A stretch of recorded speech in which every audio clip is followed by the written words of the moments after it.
Hi everyone. Our today's topic is normalization methods. What it is? These are the normalization methods. Actually, normalization methods are under the concept of data transformation and discretization. Okay. In yesterday's class, we have started the topic of data transformation and discretization. Under this, we have discussed many methods. Under data transformation and discretization, we have discussed about these methods. So in today's class, now we are going to discuss about normalization and its methods. Okay, normalization and its methods. Why? Because these three are already discussed, above three are already discussed under data cleaning. Okay, but in today's class, we are going to discuss about from normalization, discretization, concept hierarchy, planning. These three are we are going to discuss in today's class. Okay, first of all, normalization and its methods.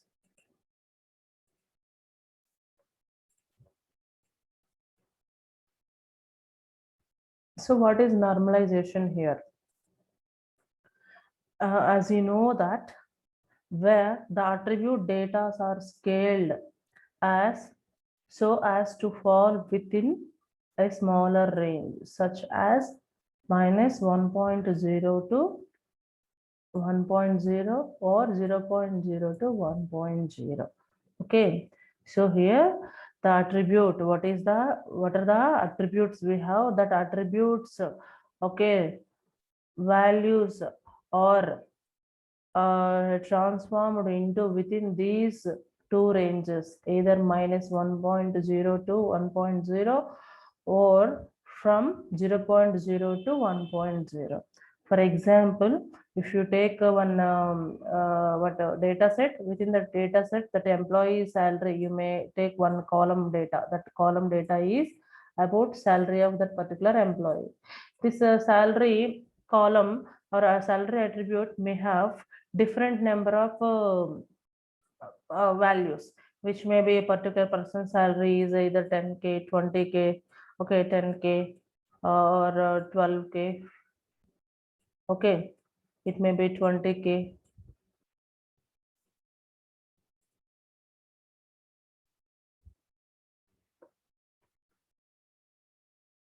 Okay, or it may be 20k, 30k, okay, 50k,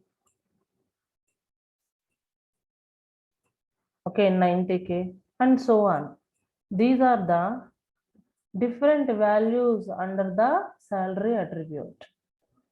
Okay, now we are going to change these ranges, these data ranges into either minus 1.0 to 1.0 or 0.0 to 1.0. Here we are going to change these attribute data scaled or data values into these values. Okay, how we are going to change these values into these ranges means here we are having three methods to change this data range, the attribute values into this range. For this, here we are having three methods. First one is min-max normalization. Second one is z-score normalization. Third one is decimal scaling normalization. These are the three methods, okay, to transform the attribute data into these ranges. Okay, right. Let us see one by one. The first one is min-max normalization. Under this min-max normalization, we are having one formula. Okay, so this is the formula of min-max normalization. So what is this formula here? This is the min-max output is represented by using V dash equal to V minus minimum of attribute by maximum of attribute minus minimum of attribute. Okay, so this is the values. First of all, what is the minimum range of attribute? Okay, for example, here we have some example. Okay, leave this dollar, just it's what it would be taken as rupees. Okay, let us take income range. Income range, within that income range, a lot of income range is there. Within that, the minimum salary is 12,000. I assume the minimum salary is 12,000. So here minimum of attribute, this what is the attribute name here? Income attribute. This income attribute having the minimum value is 12,000. So you can represent here. So 12,000. And again you have the minimum value of attribute second time. So here also I have written the 12,000 here. Clear? And after that, what is the income attribute maximum value? Maximum range within the particular attribute is 98,000 or $98. Okay, $98,000. So for by here, this maximum of A, instead of this, I mean at this place I'm replacing the maximum value 98,000.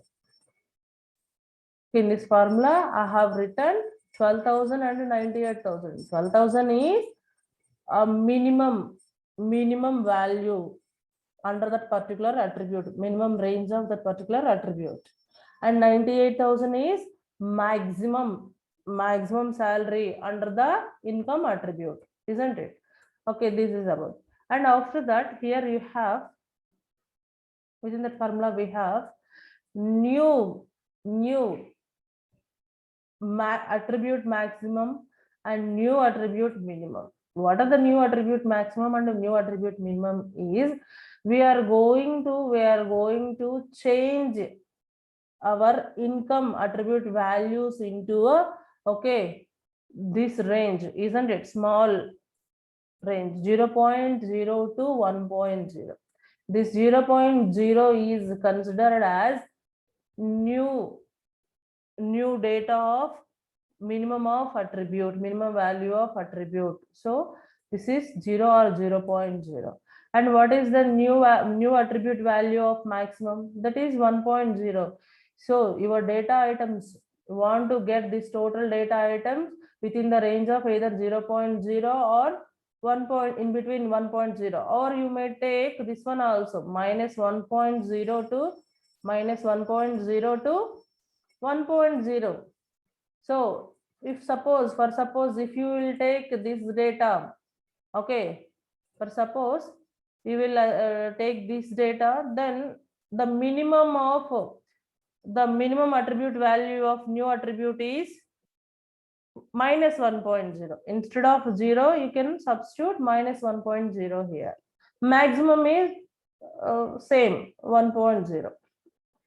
Okay, so now just for this example, I have considered the minimum range is 0.0, maximum range is 1.0, right? So the maximum new attribute value is 1.0, the minimum new attribute value is 0.0. After that, plus here new minimum attribute value. What is the new minimum attribute value? Same. New minimum attribute value in the same 0.0 or 0. Okay, this is the formula. But here we have one more attribute, that is V. Okay, this V is some constant value which is taken by any person, which means whoever going to calculate this particular function, then that may person take the range, I mean the person take this value, that is here I can take 73,600. This is 600. Okay, 73,600. Okay, you may take, instead of the 73,000, you may take 44,000, 55,000, 65,000, any one of the value in between 12,000 to 98,000. Okay, you can take a constant value for this V, right? So that is 73,600. So by calculating all these values, your resultant will be 0.7. This is the result of the formula. Okay, what is this formula here? This formula is V dash equal to V minus, okay, minimum attribute value by maximum attribute value minus minimum attribute value into, okay, new maximum attribute value minus new minimum attribute value plus new minimum attribute value. This is the formula. In this formula, we have the substituted the values of, okay, if you take the attribute is income, your attribute is income. Okay, under this income, the minimum salary is 12,000. So this 12,000 is, here I have written 12,000, right? And after that, the minimum attribute value is also there, same, right? Okay. And next, what is the maximum value of income? Maximum value of income is 98,000. So this is the 98,000. After that, the new maximum value, minimum value means which one I have taken as range. This is the minimum. 0.0 is the minimum new attribute value. 1.0 is maximum at new attribute value. After that, plus new minimum attribute value. This is the total values I have substituted in this formula except V. V is a value. Okay. V is a value. This is considered as just normally you can take in between 12,000 to 98,000 range, isn't it? So after this, you can get the result of 0.716, right? This is in between 0.0 to 1.0. Like this, you are going to calculate min max normalization. Okay, here you have taken the minimum value of that particular selected attribute, the maximum value of selected attribute.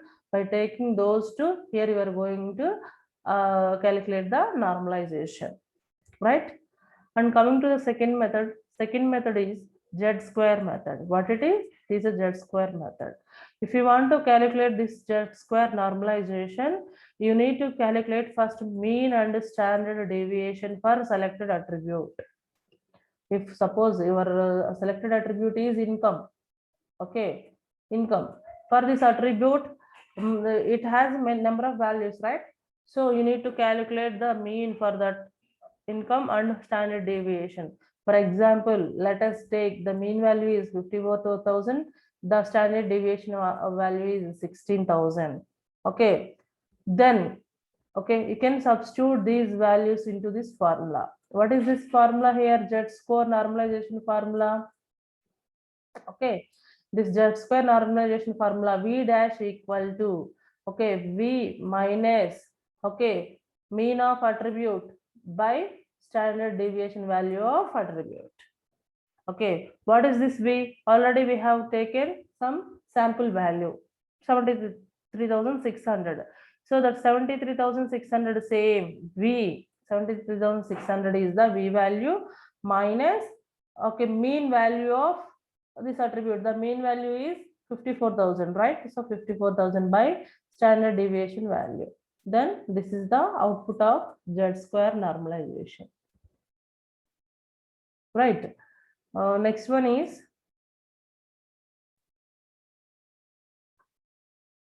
third one is normalization by decimal scaling. Normalization by decimal scaling in the sense, here we can divide the value, attribute value by taking the decimal number. By taking the decimal number.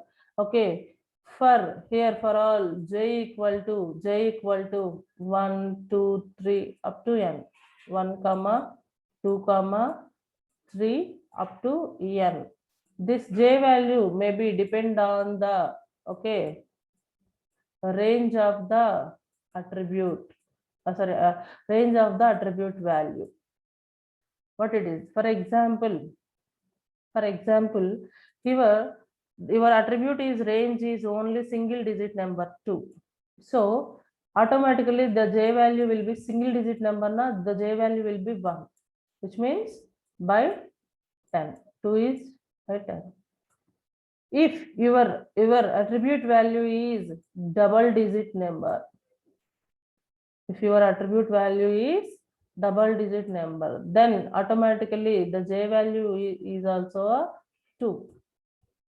So j is 2. This is the 2. If your attribute value is triple digit number, then the j equal to 3. Okay, and so on. So next, what is the value of this particular 226? What is the result of this particular 226? 0.226, isn't it? 0.226. In this way, you are going to calculate the values, or you're going to transform your total range into normalization form. 0 point, it is just 0.2, isn't it? So this kind of calculation is called decimal scaling, that is v by 10 to the 4 of j. And here we are having some more examples. That examples are 986. For 986, you may get the result of 0.986. It may be a 917, you'll get the result of 0.917. These are the examples of decimal scaling, right? These are the 3 methods of normalization. In next slide, we are going to discuss about discretization. Already, as we know that the definition of discretization is, the discretization is divide the range of continuous attributes into intervals. What it is going to do, if we have continuous values, then we are going to divide that continuous values into a range. Okay, as per the previous example, the income attribute has the values of 12,000K to 30,000K, 14,000K, 15,000K, like that, and so on up to 98,000K, isn't it? So the total number of continuous data can be split into a number of intervals. For example, the ranges can be, you may take the scales or intervals from 10K to 50K, one scale, 51K to 1 lakh is another scale. Okay, that continuous data can be split into intervals, 2 intervals. The total data come under the 2 intervals itself, isn't it? Otherwise, you may split the total data into 4 number of intervals.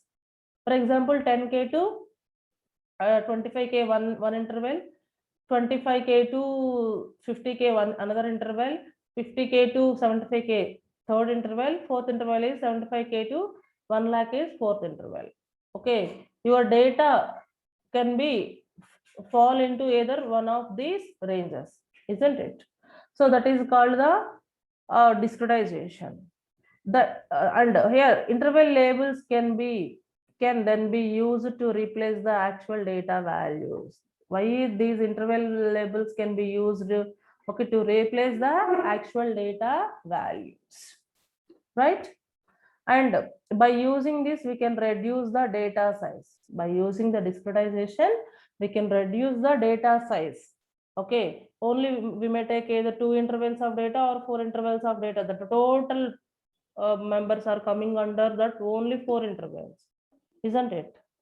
And next, this discretization can be applied for either supervised set of data or unsupervised set of data, for both. After that, this data splitting can be from top to down or from bottom up. You may split that intervals, or you may merge these intervals. You can apply both the operations. And after that, discretization can be performed recursively on a selected attributes. Not only one time, you may apply multiple number of times on the selected attributes, right? This is about discretization. And in next slide, we are going to see the methods of discretization. These methods are already we have discussed in earlier sessions. Pinning, histogram analysis, clustering analysis, decision tree analysis, correlation analysis. Okay, these are all the discussed one in earlier sessions. Go and visit those videos. After that,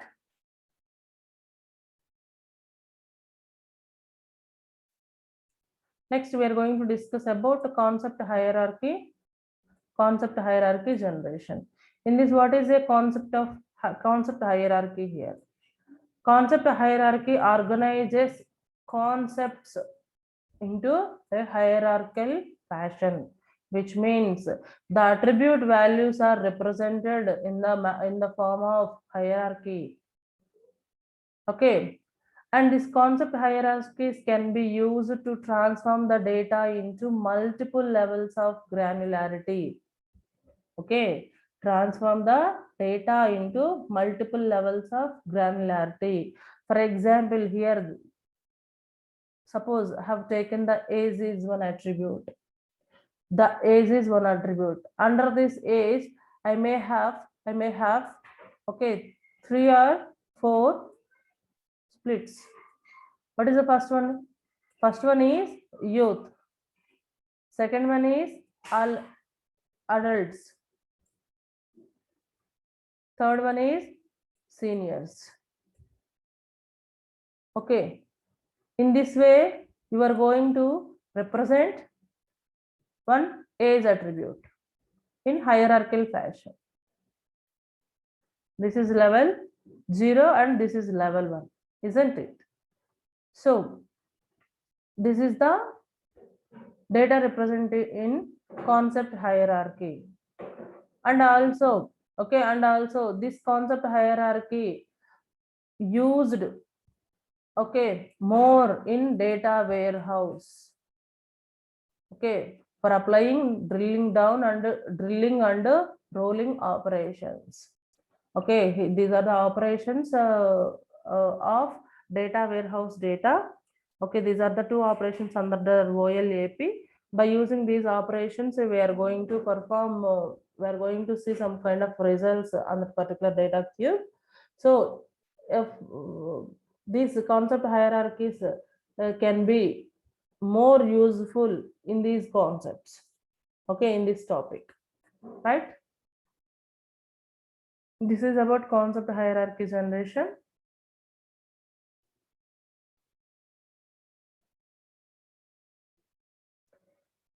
Next here, actually,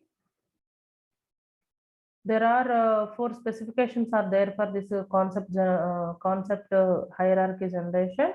The first specification is you can the specification of a partial or total ordering of attributes explicitly at the scheme level by user or experts. Suppose how a user expert, for example, there is a word country. There is a word country is there. Country is represented in this box. Okay. Next, under the country here we are having some states, isn't it? Under the country we are having multiple states. Okay. Under each state we have multiple cities. Next, under each city we have some streets. This is the full or total ordering of attribute. Suppose you may take one country attribute. That country attribute can be represented fully in this format, isn't it? Okay. This is one of the specification. Coming to second specification is about specification of a hierarchy per set of values by explicit data grouping. Okay, in previous example, suppose Illions, you may take the country of Illions. Under this you may have some cities. Okay, Urbana, Champion and Chicago. These are the different cities under the, okay, Illinois. Or otherwise you have taken previously that age. Okay, under the age you may split 3, You may have 3 parts.